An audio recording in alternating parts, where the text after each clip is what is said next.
ముఖ్యంగా మన ప్రజాప్రభుత్వంలో ముఖ్యంగా ప్రజలు ఎదుర్కొంటున్న సమస్యలను పరిష్కరించడమే ధ్యేయంగా ముందుకు పోతా ఉన్నాం. ఇచ్చిన మాట నిలబెట్టుకుంటూ గత ప్రభుత్వం నిర్లక్ష్యం చేసిన విషయాలను కూడా ఈరోజు పరిష్కారం చేస్తూ ప్రజలు ప్రధానంగా ఎదుర్కొంటున్న సమస్యలను పరిష్కరించాలని చెప్పేసి ఈరోజు నిర్ణయం తీసుకొని ముందుకు పోతా ఉన్నాం. మీకు అందరికీ తెలుసు, పక్కన తాటికొండ రోడ్డు, అదేవిధంగా ఇక్కడ పోల్కంపల్లి రోడ్డు, ఈ రెండు రోడ్లు కూడా నేషనల్ హైవేకు ఆనుకొని ఉన్న గ్రామాలు.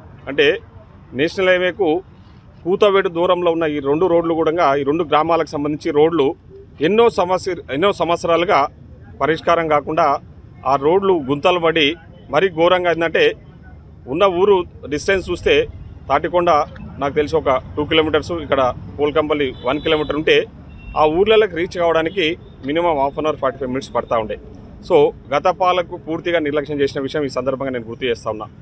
నేను అధికారంలో అంటే మన ప్రజాప్రభుత్వం అధికారంలోకి వచ్చినాక నేను ఎమ్మెల్యేగా గెలిచిన తర్వాత అవతల తాటికొండ రోడ్డు అధికారులను దగ్గరుండి అధికారులు ఎంబడబడి అదేవిధంగా కాంట్రాక్టర్ను మెప్పించి మీ బిల్లుల విషయంలో మేము గ్యారంటీ ఇస్తామని చెప్పేసి వాళ్ళని ఒప్పించి ఈరోజు తాటికొండకు రోడ్ వేసి తాటికొండను ఆల్రెడీ ఓపెన్ చేయడం జరిగింది. ముఖ్యంగా ఇప్పుడు పోల్కంపల్లి, ఇప్పుడే గ్రామస్తులు కూడా మాట్లాడిన విషయం మీకు తెలుసు.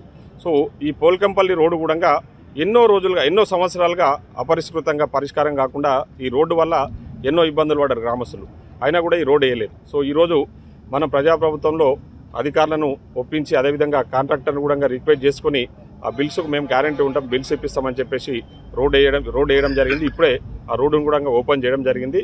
ముఖ్యంగా ఇవే కాకుండా చాలా సమస్యలు మీకు తెలుసు. ఇందిరమ్మ ఇండ్ల విషయానికి వస్తే ఈరోజు ప్రతి గ్రామంలో కూడా తొందరలోనే ఆల్రెడీ పైలట్ ప్రాజెక్ట్ కింద తీసుకున్న గ్రామాలలో ఆల్రెడీ బేస్మెంట్స్ అయిపోయినాయి, కొన్ని గోడలు కూడా వేసినాయి.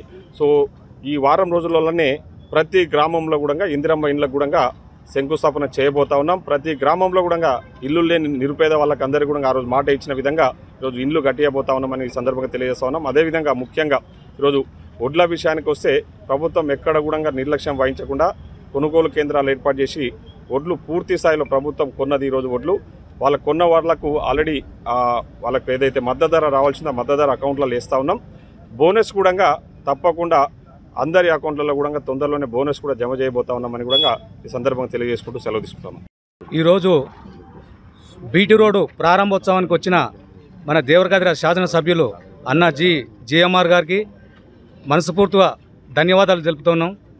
ఎన్నో రోజుల మా కళ ఈరోజు అన్నగారు వచ్చిన 17 నెలల్లో మా కళ నెరవేర్చినందుకు అన్నకు మా గ్రామం తరపుకెళ్ళి మరొకసారి ధన్యవాదాలు తెలుపుతూ ఏ కార్యక్రమం చేసినా ఇప్పటి వరకు మీకు ఊర్లకు రోడ్ అయినాక నేను ఆ రోజు ఎలక్షన్లో మాట ఇచ్చిన కాబట్టి ఆ రోజు ఈ రోడ్ అయిన వరకు నేను మీ ఊర్లకు రానంటని చెప్పి పట్టుబట్టి మరి మా కార్యకర్తల కంటే అన్న పెద్ద ఎత్తున పట్టుబట్టి ఈరోజు రోడ్డు వేయించినందుకు అన్నకు పాదాభివందనం కూడా చెప్తా ఉన్నాం.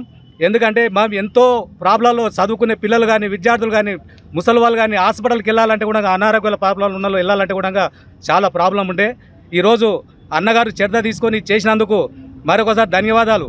ఇదే కాకుండా మాకు వచ్చిన సబ్స్టేషన్ కానీ ఈరోజు బీటీ రోడ్లు కానీ ఎస్సీ కమిటీలు కానీ వచ్చిన వడ్ల బోనస్ కానీ ఇందిరమ్మ ఇండ్లు కానీ ప్రతి ఒక్కటి మేము అడగందాడే మాకు వెంటనే అన్నగారు శాంక్షన్ చేసినందుకు అన్నకు మనస్ఫూర్తిగా మా గ్రామానికి తరపుకెళ్ళి మరొకసారి ధన్యవాదాలు చెప్తున్నాను.